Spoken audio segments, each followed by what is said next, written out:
Ano bang purpose ng panunumpa na yan kasi? Okay? Itong si VP Sara dito, hindi siya nanumpa. Ipapaliwanag ko yan sa inyo mga kabatas natin as we go along. Okay? Let's go. Persons invited, kindly stand up and raise your right hand, please.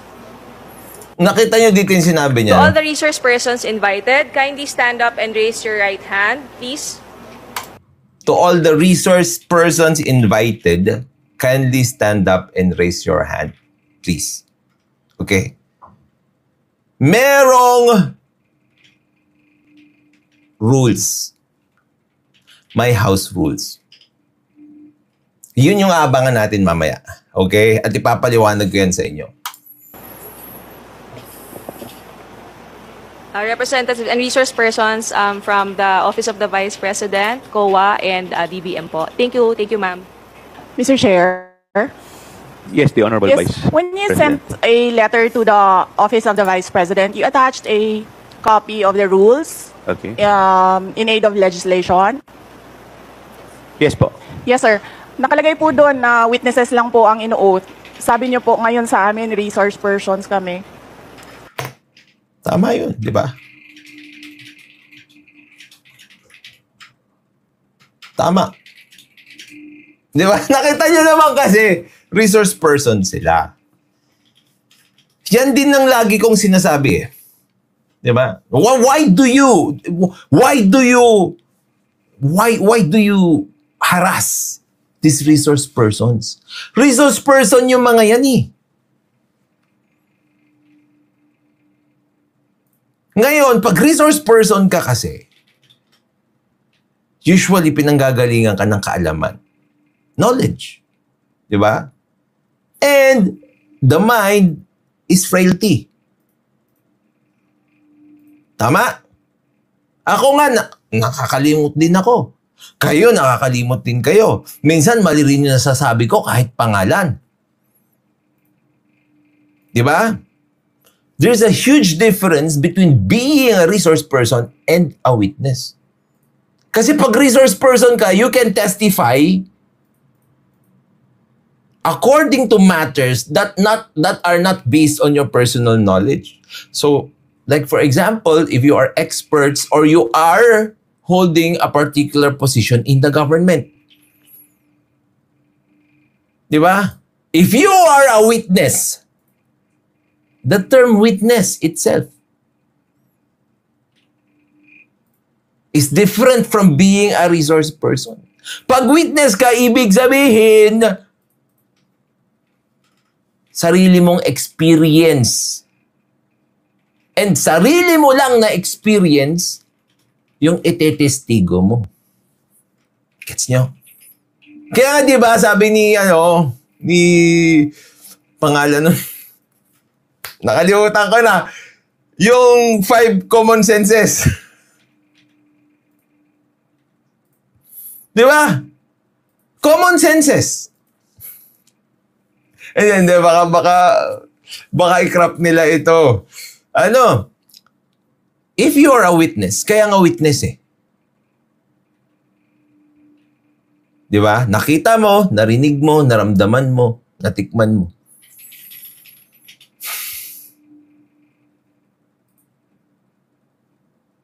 Yung 5 senses mo. Resource person ka, iba yon. Kasi kahit hindi mo na experience personally, you can testify in relation to it. Ito pa kasi, mga kabatas natin. If you are under the pain of perjury, ibig sabihin, kapag ikaw ay nagsalita ng mga bagay na hindi totoo,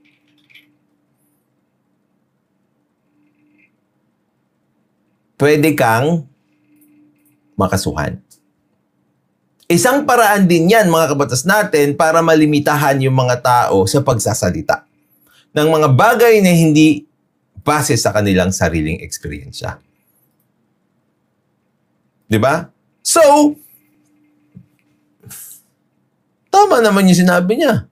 There's a big difference between a resource person and a witness. Ang ano po, considered as resource person po. Ang ano po. Kayo po.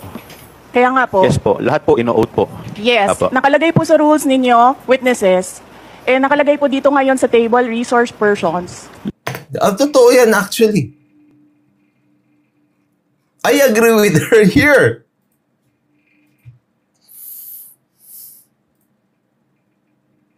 I agree with her here. Kasi tignan niyo yung justification sa kanya. Ninyo, witnesses. Nakalagay po. Po ino-oath po. Yes. Apo. Lahat po ino-oath po. Sabi niya, yes, sabi niya. Pero, may rules kayo eh.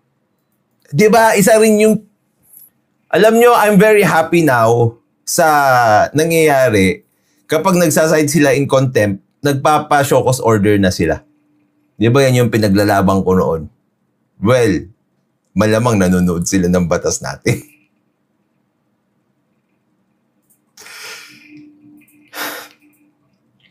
Nanonood ako kanina, show cause order. Wow! Di ba? Nakalagay po sa rules ninyo, witnesses. Nakalagay po dito ngayon sa table, resource persons. Lahat po considered as resource person and witness.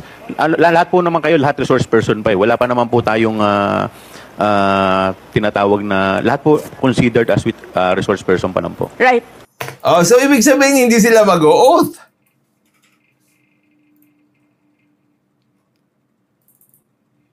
Sabi ni Kamatis, Analysis Unit, equivocation sa resource person. Resource person in general terms means source of info. But in a narrow sense, it means experts and the like. Yeah, or hindi naman kailangan na expert, di ba? Source lang ng information. Yan, yun ang pinaka-basic. Pwede ka naman maging source ng information kahit yung information na yun ay nabasa mo. Parang expert nga, di ba? Pero pag witness ka, kailangan naranasan mo yun. Kaya nga witness eh.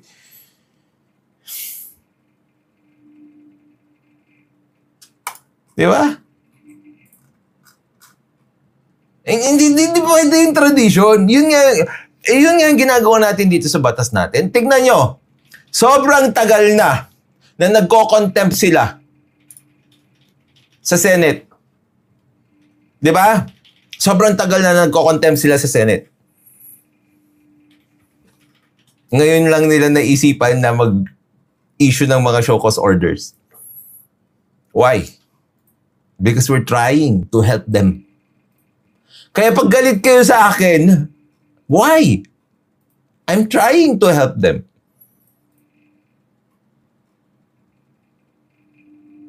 Diba?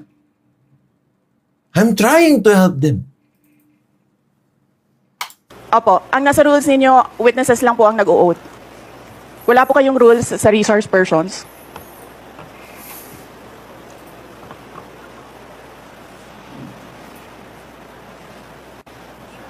Ma'am, ano lang po yun eh.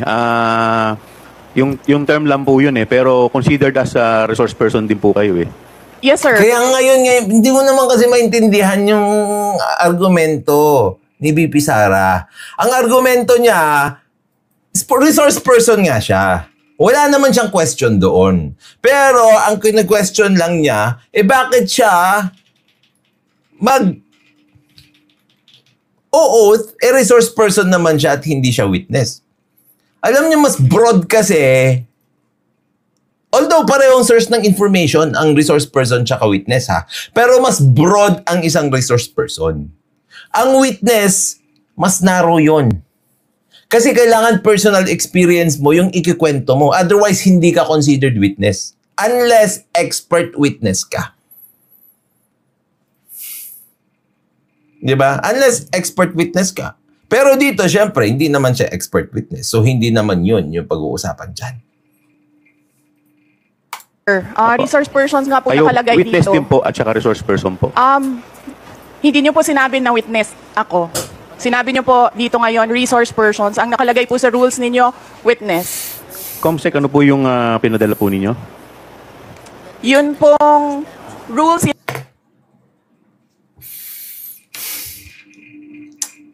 Ito pa. O ngayon, bumoto kayo ng mga congressman na ayuda ang alam, na tumulong sa inyo. If they are confronted with this kind of argumentation, kakainin sila ng buhay. Kung ang alam lang nila magbigay ng ayuda. So yung mga congressman nyo, binigyan kayo ng 500, di ba? Ngayon, paano ipaglalaban nung congressman nyo na magaling magbigay ng bigas, ng ayuda, na alagaan kayo, na hahaplos-haplusin kayo kapag ang trabaho ng isang congressman ay makipagdebate?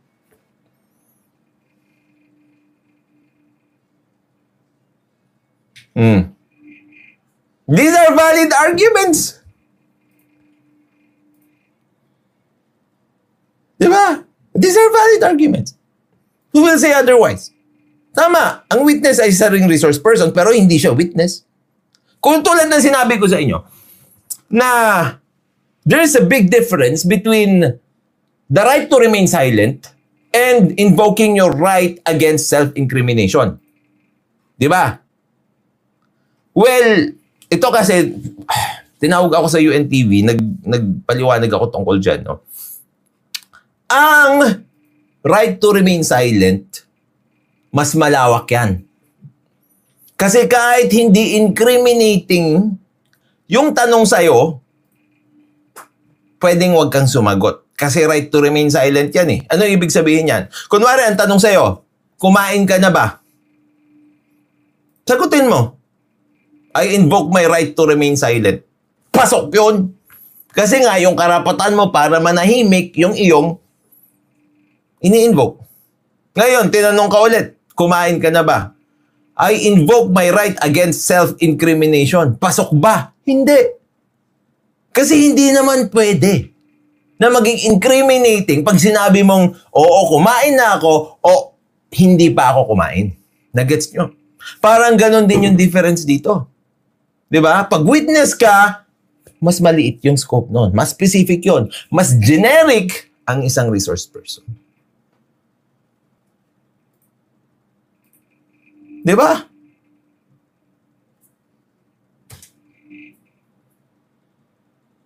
Tama siya. And I agree with her. Parang yung sinabi ko nga sa inyo, right against self-incrimination at right to remain silent. Mas malawak ang right to remain silent.